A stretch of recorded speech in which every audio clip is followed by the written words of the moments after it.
আজকে কয়েকদিন যাবত বায়না করতেছে সোহান যে নুডলস রান্না করে দাও। তো গরমের ভিতর ভালো লাগে না, এই জন্য রান্না করা হইতেছে না। তো কালকে আর রেহাই পেলাম না, কালকে রান্না করে দিতেই হয়েছে। হ্যালো এভরিওয়ান, আসসালামু আলাইকুম। তো গতকালকে সন্ধ্যার থেকে আমি আর কি ব্লগটা শুরু করতেছি।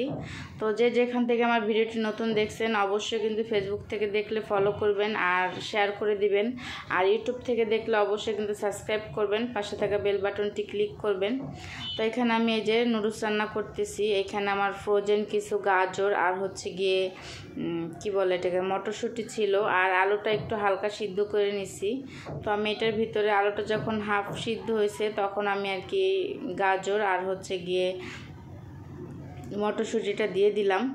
আর এবার নুডলসের ভিতর দেখি যে নুডলসের ভিতরে তো প্যাকেটের মশলা থাকে, এক্সট্রাও আরও 3-4 প্যাকেট আর কি। এটা ছিল 12 প্যাকেটের নুডলসের প্যাকেট। তো ওইটার ভিতর আর কি 12টা আবার ওই মশলাগুলো দিয়েছে। এটা হচ্ছে সবজি। তো এখানে আমি কিছু আর কি ইয়াও দিব, আলু আর গাজরটা সিদ্ধ হওয়ার পরে হচ্ছে কি আমি নুডলসটা সিদ্ধ করে নিছি। তারপরে এখানে আমি কিছু পাস্তাও দিয়ে দিছি এটার সাথে। আর আগেই তো দেখালাম যে 3 প্যাকেট নুডলস, 2টা ডিম আর সব কিছু নিয়ে নিছিলাম। আর এখানে কিছু মুরগির গোশ নিয়ে নিছিলাম। তো এখানে প্রথমে আমি আদা কুচি দিয়ে তারপর হচ্ছে গিয়ে পেঁয়াজটা একটু লাল লাল করে ভেজে নিছি, যাতে যেহেতু এটা একটু স্পাইসি নুডলস হবে, একটু ঝাল টাইপের নুডলস, এই জন্য একটু লাল লাল করে ভেজে নিলাম যাতে কালারটা একটু সুন্দর আসে। তো এখানে মুরগির গোশগুলো আমি একটু লবণ দিয়ে ভালো করে ভেজে নিতেছি। তারপর হচ্ছে এখানে ডিম 2টা দিয়ে দিব। তো ডিম 2টা দিয়ে কিছুক্ষণ আমি নাড়াচাড়া করব। তারপর হচ্ছে ডিমটা যখন ভাজা হয়ে যাবে তারপর হচ্ছে সব কিছু মিশিয়ে নিব এটার সাথে। আর গরমের ভিতর কিন্তু রান্নাঘরে যেতেও ভালো লাগে না। তো আমি এখন গোশ আর ডিম সব কিছু কিন্তু মিশিয়ে নিলাম। তারপর হচ্ছে এখানে কাঁচামরিচ আর কিউব করে কেটে নিয়েছিলাম একটা টমেটো মিডিয়াম সাইজের, তো এটা দিয়ে দিলাম। তো ওইগুলো একটু ভেজে নেওয়ার পরে এখানে যে আমি সবজিটা করেছি নুডলসে দেওয়ার জন্য, মটরশুঁটি, আলু, গাজর, ওইটাও আমি এখন এই যে ডিম আর যে চিকেনের সাথে ভেজে নিব।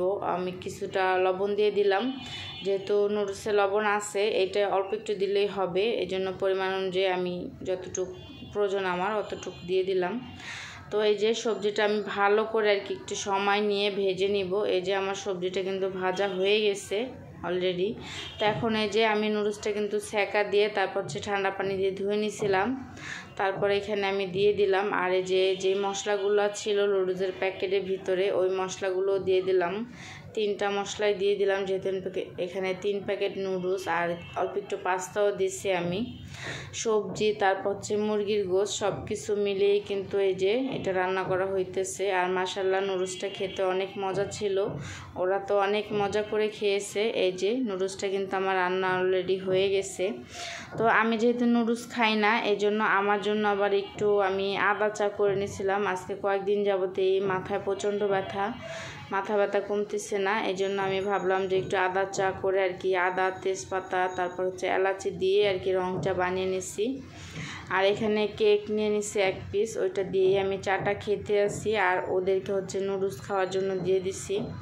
তো এটা হচ্ছে পরের দিন আর কি দুপুরে রান্না বান্না করতেছি, এই জন্য যা যা রান্না করব সব কিছু বের করে নিছি। এখানে চিংড়ি মাছ ভুনা করব, আর হচ্ছে যে মুরগির অনেকগুলো পা গিলা করে যা চামড়া এগুলো জমে গেছে।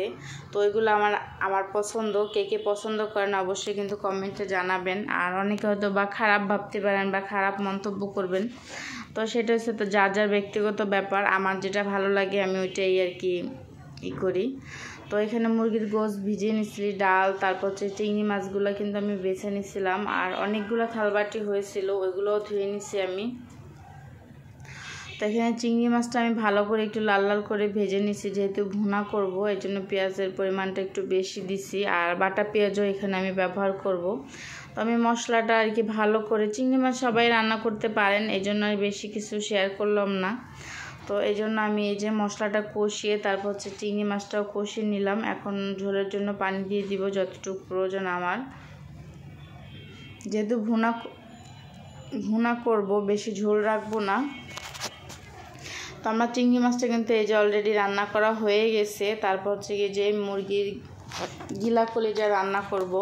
তো এই চিংড়ি মাছ রান্নার পরে কিন্তু আমি ভাত বসিয়ে দিয়ে সোহানকে রেডি করিয়ে দিছি, গোসল করিয়ে দিছি। তারপর হচ্ছে ওকে স্কুলে দিয়ে আসছি।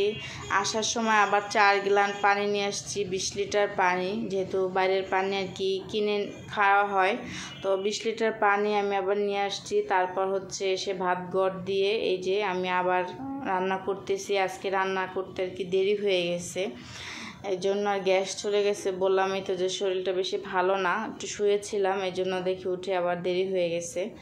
তো এখানে দেখি একবারে গ্যাস চলে গেছে, একটা বন্ধ করে আর একটা চুলাতে আমি রান্না করতেছি। এখানে আমি মশলাগুলো সবাই রান্না করতে পারেন, তারপরও আমি যেরকম রান্না করছি তো আপনারা দেখলে নেই। তো এখানে আমি মশলাটা ভালো করে কষিয়ে নিছি। এখন এই যে মুরগির গিলা, কলিজা, পা, পাখনা, তারপর হচ্ছে ছোটো একটা আলু, তারপর হচ্ছে এগুলো দিয়ে দিলাম, কিছু চামড়াও আছে। তো আমার কাছে এগুলো খুব ভালো লাগে। মুরগির গোশ আমি খাই না তেমন একটা, তো এই পা, গিলা, কলিজা এগুলো আমার কাছে ভালো লাগে। আর এইগুলো আবার সিয়াম, সোহান, ওর বাবা এগুলা কেউ খাবে না হয়তো, বা আলু দিয়েছি এই জন্য যে ওরা একটু আলু নিয়ে হয়তো বা খেতে পারে, এই জন্য একটা আলু দেওয়া, না হলে শুধু ভুনাই করতাম। তো এই যে এটা কষানোর পরে আমি যে কলিজাগুলো ছিল ওইগুলো দিয়ে দিলাম। তো আজকে এগুলি রান্না করবো। আর ডালটা আমি আগেই রান্না করে নিছি, ডাল তো প্রত্যেক দিন আমার রান্না করতে হবেই। তো আমি গোশটা ভালো করে আর কি কষিয়ে নিতেছি। কষিয়ে নেওয়ার পরে এখানে ঝোলের জন্য পানি দিয়ে দিলাম, যেহেতু এটা একটু ভুনা টাইপের করব, এই জন্য অল্প পরিমাণেই পানি দিব। আর এগুলো হইতে কিন্তু বেশি দেরি লাগবে না। তো আমার মুরগির গোশটা কিন্তু, মুরগির গোশ না সরি, গিলা কলিজা কিন্তু রান্না করা হয়ে গেছে। আমি এখন একটু জিরা, টালা জিরা দিয়ে আর কি নামাই নিব। তো এই তো আজকে দুপুরে খাবার দাবার ডাল আর হচ্ছে গিয়ে গিলা কলিজা ভুনা আর হচ্ছে চিংড়ি মাছ। ভালো থাকবেন সবাই, আল্লাহ হাফেজ। আজ ভিডিওটা ভালো লাগলে অবশ্যই কিন্তু সাবস্ক্রাইব করবেন, ইউটিউব থেকে দেখলে, আর ফেসবুক থেকে দেখলে ফলো করবেন।